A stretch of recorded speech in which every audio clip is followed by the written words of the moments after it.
In the next 10 minutes, we'll clean up your picking, your legato, and a lot more, all in one routine. But first, imagine this. What if a few tricks could save you from another year of not knowing what to practice?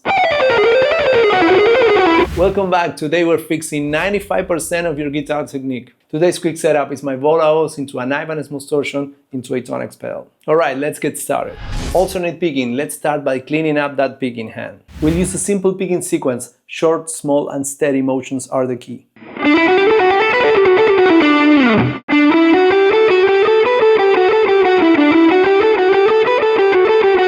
It doesn't matter if your picking comes from your wrist, your arm, or your thumb. Keep your pick slightly angled and use tiny controlled movements.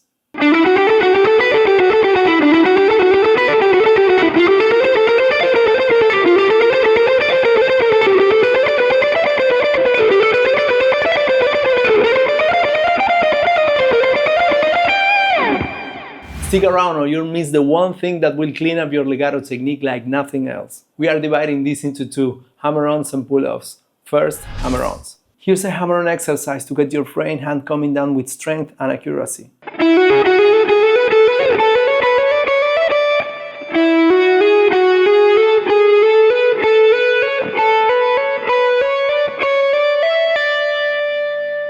The idea is to move across a couple of strings so you really pay attention to the sound. Start slow, keep the notes clear, and make sure each hammer note rings out as strong as the big note before it. Next, please, let's avoid this huge mistake.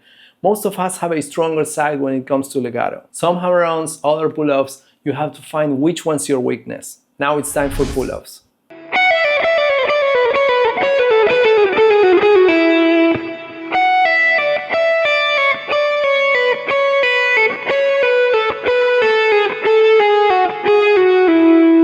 For pull-offs, pull the string slightly as you lift off, almost like plucking it with the fraying finger. Don't just lift straight up, flick downward to give the volume and clarity. Practice this exercise slow and even. The goal here is clean sounding pull-offs, not speed.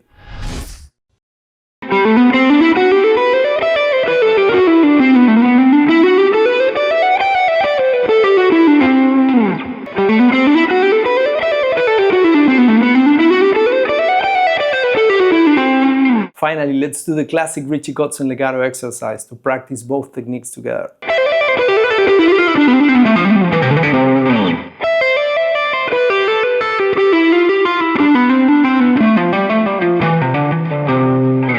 That took you just a minute and you fix a weakness that could have taken months if you practiced the wrong way. Now let's talk hand synchronization. Most of the time, sync problems only show up when you push the tempo. Go slow and everything feels fine, but the moment you raise the speed, the problems show up. So push a tricky lick and watch what gives out first. Is it the picking hand or the fraying hand?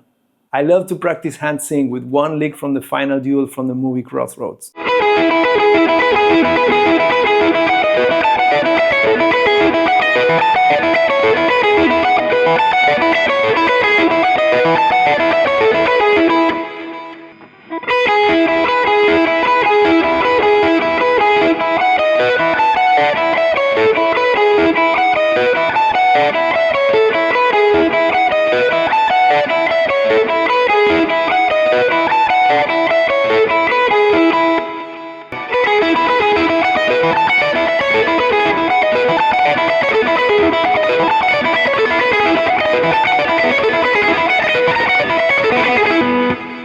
Don't only practice at comfortable tempos, sometimes push past your limit and see which hand gives out first and focus your work there.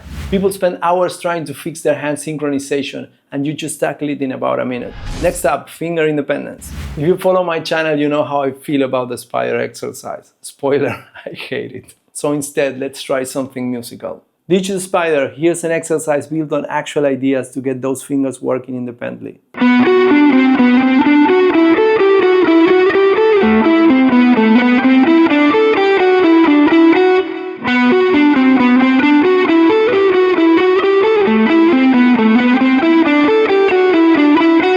Now I'm going to show you something I regret not adding years ago to my practice routine. Grinding technique in isolation can get boring fast.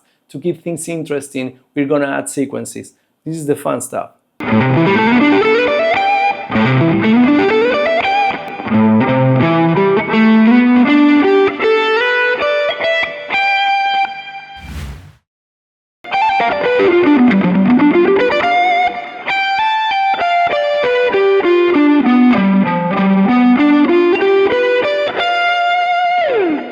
Sequences are musical patterns you can move around. They can involve picking, legato, string changes, and they tie everything you practice together. Use this to practice your timing, your phrasing, and your overall ability to move across the fretboard.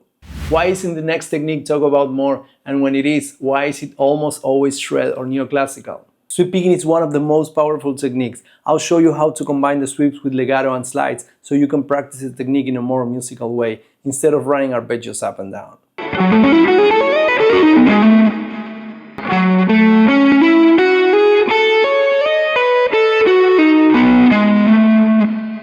The next one, I don't even know what to call it. Arpeggiating maybe, kind of.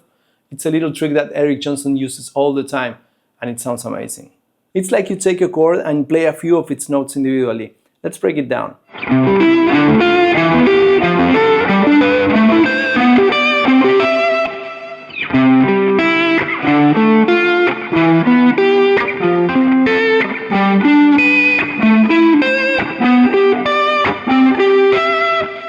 There are two ways you can play this, all pick or using hybrid picking. In this case with the second or third finger of the picking hand, like this.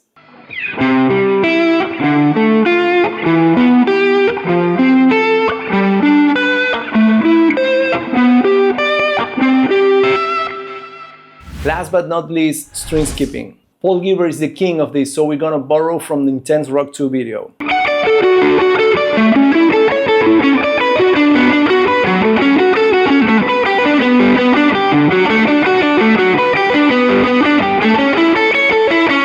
Fair warning, string skipping is one of the trickiest techniques, so start ridiculously slow so you can hear each jump clean. Here's how to approach this without losing accuracy.